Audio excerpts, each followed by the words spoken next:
Hey, how are you, Jason? Real good. Good. Let's roll. So, Steve Hunter, how's the career been going on these days? What you been up to? Well, the career is like it's always been for the last 40 years. It always has ups and downs, but just generally speaking, it's doing pretty well. I have a studio, little studio here in my home, and I just finished my wife Karen CD. She's a singer. She used to sing with Gary Newman. She used to sing background with Gary Newman, and she did some session work and stuff in London. She's a Brit girl, and just finished her CD. We're shopping a deal for that now, and then I'm also just started on my next CD. So basically, So staying pretty busy. You're putting a lot of hours into this? Yeah, but it's fun. It's a lot of fun. I love doing it. Like, what type of equipment you using in there, like for recording?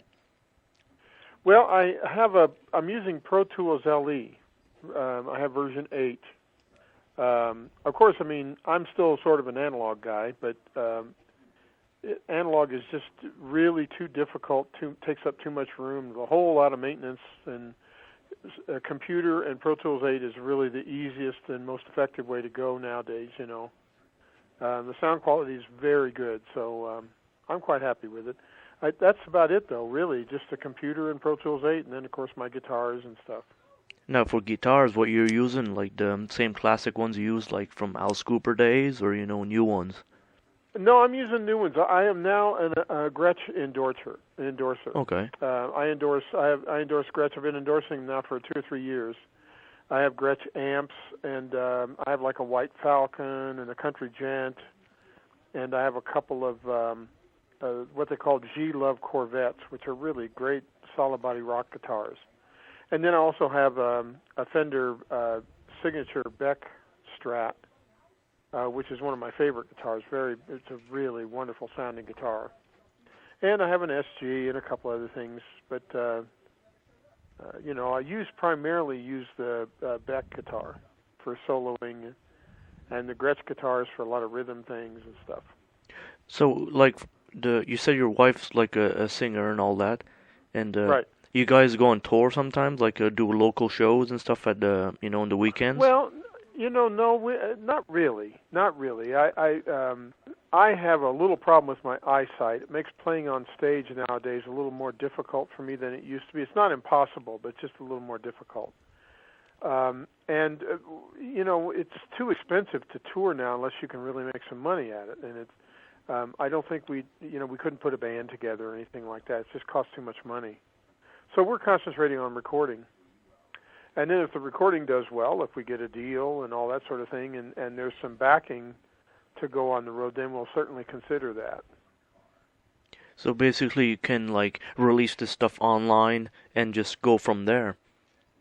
Well, we could do that, and that's one of the options that we're keeping in mind. I did that with my last 2 albums. The reason we're thinking about a label is mainly because labels usually have pretty good marketing and distribution. That's not to say that the Internet's not a great way to do it. It's just that with a label, a lot of times they have a network already set up, and it makes things a little easier as far as getting the CD out there to the public. But yeah, that's one of the options. We'll go to CD Baby or one of the other places, iTunes, things like that, and make it available for download or purchase or whatever. But it's just what we're talking about is if you're signed to a label, a lot of times labels will help back touring financially, with money, so that you can go out and tour and promote the album. So that's why we're looking into that first. Now, going back in your career, you've played with, the best of the best, and, you've seen a lot of equipment, I'm sure, in the past. Like amplifiers, do you still play the original amplifiers you did have in the past, or do you not have them anymore? No, I don't have those anymore. They're long gone, unfortunately. I wish I still had them. Of course, you got to remember, back in the 70s and 80s, we were all kind of experimenting with any new thing came out. We sort of wanted to try it out. I wish I had my old 70s Marshalls. They were really wonderful sounding. But back in those days, you were always trying to get that, trying to get a different sound and trying to try the new stuff. And we weren't thinking in terms of vintage gear. There really wasn't any such thing, Now, of course, there is. And I still think to this day that the old stuff still sounds the best. The old guitars, the old amps, the old pedals, everything. But unfortunately, they're getting so expensive that it's almost nobody can afford them anymore. They get bought up by a lot of collectors, and they don't really get used as much. And I think that's a shame. I think they need to be out there being played. But I understand. I mean, I certainly wouldn't take a '56 Strat out on the road. Yeah. It's very likely to get damaged or stolen. So I understand that, but I still think the old gear is still the best. Going back, when you played on the Alice Cooper albums, what type of gear did you have on those albums? Well, that was easy because in those days, again, like I say, in those days, I wasn't really into having a whole bunch of guitars and a whole bunch of amps. I think primarily what I used, I had a 1959 TV special, Les Paul, for a couple of years, and then the neck unfortunately broke off it, and it was trashed. But I used SGs for a long time, and I still like SGs. But I think I had a 64 SG that I used on a lot of the early Alice stuff. And we ran them through Marshalls, 100-watt Marshalls, 4-input. I'm not sure if they were plexi or not. They probably were, but I don't really remember. I just remember they were 4-input. And that's really about it. I mean, later on I bought an old Strat, and then, of course, through the years I started collecting guitars. But back in the old days, I had one guitar, maybe two guitars, and that was it. And I read too, you played on $1 Billion Babies. That's right, yeah. And this is basically before you're like an official member, correct? That's correct, yeah. I just went in there to do some sessions. I think I played some rhythm guitar on one thing and a solo on here, and I don't really remember. It's so long ago, I don't remember exactly what I played on, but I did. I think I played on about 5 or 6 tracks, various kinds of things. Like after when you joined the group and you went on tour, how heavy was the rehearsals? To get the show and the production going with you and Dick Wagner on stage. Well, what we did in those days, what we did was we rehearsed the music first. So we rented, I think, SIR in Los Angeles, which is a rehearsal studio, and we just worked out all the music, or most of it, like 90% of it. And then the next week, the entire stage was set up on a sound stage in Los Angeles, like a movie sound stage. Mm-hmm. And then we honed down the music and the live show so that it worked very smoothly. So a lot of work went into it. I think we ended up rehearsing on both 10 days in the rehearsal hall for the music and about 10 days, I think, or so for the live performance on the sound stage. So it was all pretty much timed out, except there was lots of room for improvisation. And but there were, it had to be all worked smoothly, so it had to be rehearsed on the sound stage. How organized was the sound quality on that stage? When you played, let's say on "Welcome to My Nightmare," the DVD we seen. Well, it was pretty good for the time. Now you got to remember this was in the '70s, and I think in the '60s they just started using monitors. Yeah. Not that many. The public address, the PA systems, weren't as sophisticated as they are now. Now they're just absolutely fabulous. But for the day, it was really good. I mean, on stage things sounded just as good as they sounded out front to me. It was really good. It was great to play to. So you could hear basically everything that was going on such a huge stage, drums and all that, all separated. Yeah, what we did was Wagner and I both used 100-watt Marshalls with 2 cabinets. But what we would do was I would put one of my cabinets on his side of the stage, and he would put one of his on my side of the stage. And then that way I didn't need as much in the monitor because I could hear him. The bass player was right next to me, Prakash. So I heard him, and then all I really needed was drums and vocal and a little keyboard. So I didn't need to overload the monitor system too much. I heard everything pretty much on stage. Now that's a interesting way to look at it, switching the Marshall cabs, each side. Yeah, that worked out great because then we didn't have to put each other in the monitors, which in those days the monitors didn't sound that good with guitars in them. Nowadays, of course, they sound great, but in those days, those monitors were just so you could hear what was going on. You know, they weren't necessarily to sound great. So it kept us from having to put guitars into monitors, which I don't think either one of us wanted to do, you know. When's the last time you've seen Percussion, Whitey, the drummer of Welcome to My Nightmare, the DVD? Well, that was a few years ago, about 3 or 4 years ago. There was, maybe a little longer than that, I'm sorry, maybe 4 or 5 years ago. There was a Nimbus 9, which is where we recorded the Welcome to My Nightmare album in Toronto, had a sort of a reunion party, 30-some-odd years or so. And Bob flew me out there, wanted to know if I wanted to come out to the party, and I said, oh, absolutely. So he graciously sent me a ticket, and I flew out there, and I actually stayed at Whitey's house, and then I saw Percussion stuff at the party. But that was the last time I've seen him. I'm sure that was a great feeling, talking to your old comrades from Alice Cooper. Oh, it was terrific. I mean, I got to see a lot of old friends we hadn't seen in a long time. It was great. I really enjoyed that. When was the last time you ever, talked to Alice Cooper himself? I talked to Alice on the phone about 3 weeks ago. We were doing a project. I had played some guitars on a project that he was doing, and he was at the studio, and Bob Ezrin was there, and he called me up, and it was great just to say hi, you know. But it was about 3 weeks ago, I think. Any big reunion of, would that ever happen, Alice Cooper with, let's say all the members, when the big TV special, let's say? Well, I mean, it's impossible for me to say. I kind of doubt it, because it's been 30 years, and we've all kind of gone in all kinds of different directions since then, you know. Yeah. So I kind of doubt that sort of thing would happen. But I suppose, you never know. I just got a feeling that Alice is kind of off doing his thing. I'm off doing my thing, and I think it may be just that I don't think it's in the cards, but you never know. There's no plans. Let's put it that way. Oh, I'm sure there ain't, but it's a good question to ask. Wouldn't it be great, to see, the old legends of Alice Cooper on that stage again? Well, I think it could be fun, but there's always a danger. Like when you try to relive something that happened 35 years ago, it because there's been so much change happened in 35 years. Sometimes you're never going to be able to get it back. You know what I mean? Mm. But just for the fun of it, I think it could be a lot of fun. I've seen you on your website. Do you manage your own website and all that stuff? SteveHunter.com.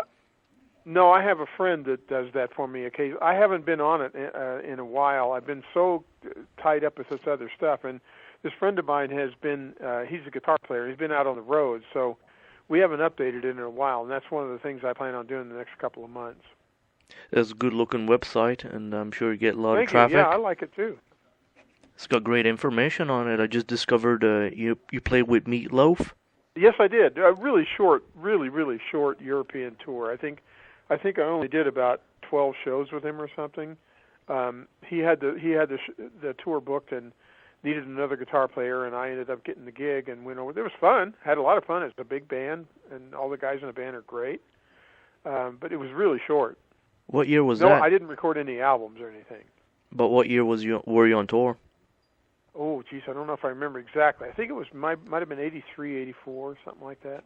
Do you recall the band members, like the other guitar player? Yeah, you could sort of put me on the spot because I can't. His name is not coming to me right now. But that was so long ago, I don't remember. I remember Ted Neely was in the band. He was the singer. He played Jesus Christ and Jesus Christ Superstar. But I don't really remember. It was so brief and so quickly we did the tour that I don't really remember. Oh, that's fine. The guy's name was Mark. I remember the guitar player's name was Mark, but I can't remember his last name. And you play with guitar player. Well, I'm sure cream of the crop for Meatloaf. Yeah, probably. Yeah. Wasn't Steve Hunter in the group? Well, I can't say that. I know, but and you play with Peter Gabriel also. Yeah, I did his first solo album and his first solo tour. The Salisbury Hill album, we call it. How was it touring with him?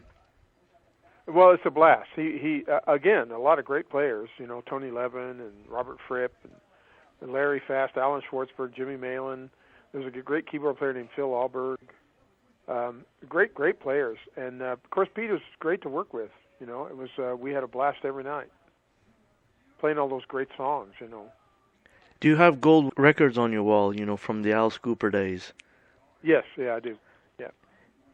How do you consider, you know, wake up in the morning and saying, you know, I'm on a gold record, you know, on a classic album like Alice Cooper? I'm sure it feels good. Well, yeah, sure, it feels good. It's a you know it's a trophy for to show that you did something, you know, that got some notoriety and some recognition. So yeah, it does feel good. Sure. What would you say is your, you know, best album you played with Alice Cooper, like, you know, guitar tone and, you know, all the effort you put into something? Well, it's tough to say because there's parts about all of them that I like. Like there's things on Billion Dollar Babies that I think really were awesome. I mean, some great tones and great songs and stuff. But I mean, probably I'd have to say that Welcome to My Nightmare, because that was the first album that I was actually part of the band. Mm-hmm. And I got to be involved in it from the very beginning, and that was really a wonderful experience. You know, and we all really wanted to make it a great record. And going back, you know, to what you're doing now, like, do you record lots of songs, and do they all get released eventually? Well, you know, it's kind of up to me to decide. I put things in the can, as they say, just in case something comes up somebody needs. Primarily, I'm an instrumentalist, so there's not a lot of call sometimes for instrumental music, except for music libraries and things like that. And I do supply some of my stuff for music libraries. But currently, I'm working on an actual CD that'll hopefully be out. It's going to be a while. I'm only finished the second song, so I've got a ways to go. But Karen's CD, we're concentrating on that at the moment while I'm recording my record. We're concentrating on what steps we're going to take to get it released and things like that, because it needs to be mastered. It's been mixed, but it needs to be mastered, and we're holding off on that to wait to see what a label, you know, whether a label signs it or not. But as far as my stuff, I try to record something every day. That means your catalog is really huge, most likely. Well, it's getting bigger. It's I wouldn't say it's huge, unfortunately, because I've been busy doing other things, so I haven't really been able to add to it. You know, like I was out with Lou Reed for a little while last year and things like that, and the year before. And like I say, I was working on Karen's record for about a year, a little over a year. So I haven't been able to add to it. And now that that's finished, then I'm working on stuff now every day. For Karen's album, does she have a website that this album would be you know, the website of the artist? No, actually she doesn't. Probably it's probably going to be on a MySpace page or something like that when we get to the point of putting things out. She has a MySpace page, and so do I, and we'll probably put some of it on both of our pages. But that's down the road a piece. You know, that's down the road a little ways. And does she have a solo discography already made? Like other albums? I don't know. She's only done one record before. She did a CD called Kicking Up Dusk, which is her first CD. I think she did a few years ago in England. So this is only her second solo record. So she should be quite proud of it when it comes out. We're both very happy and very proud of it. Yeah, I think it came out really, really nicely, and we're dying to put it out. We're shopping it right now with some labels, so we're waiting to see what comes back from that. But we really would love to put it out soon. Well, awesome stuff. I look forward to hearing this new stuff you're doing. Yeah. Okay. Good. SteveHunter.com. SteveHunter.com. That's it. Yeah. And we'll all be able to find all that stuff there, I'm sure. Yeah, and not only that, but there are links to my MySpace page. I'm not sure if we have a link to my Facebook page, but we may have. I don't remember whether my friend put that on there yet or not. But I'm on Facebook and on MySpace. You can search and find me there. I'm going to be looking for you. You've already found me. Excuse me? You've already found me. Yeah. Well, Stephen, it's been a pleasure talking to you. Well, thank you, Jason. You too. Look forward to talking to you in the future when you get something released, and we'll do something. Oh yeah, well I'll keep you posted. Probably what we'll do is we'll do a big thing on Twitter, Facebook, and everything, and MySpace or whatever, to let everybody know. I usually blog on my MySpace page when something's coming up. Okay. And and then I'll do a Twitter and I'll do a Facebook thing, and we'll let you know when everything's ready to come out. Well, good stuff. I'm looking forward to it. Well, thank you. All right, Steve. You have a great evening, and we talk to you again. All right? Yep, okay. Well, thank you for your time there. No problem, Jason. Thank you.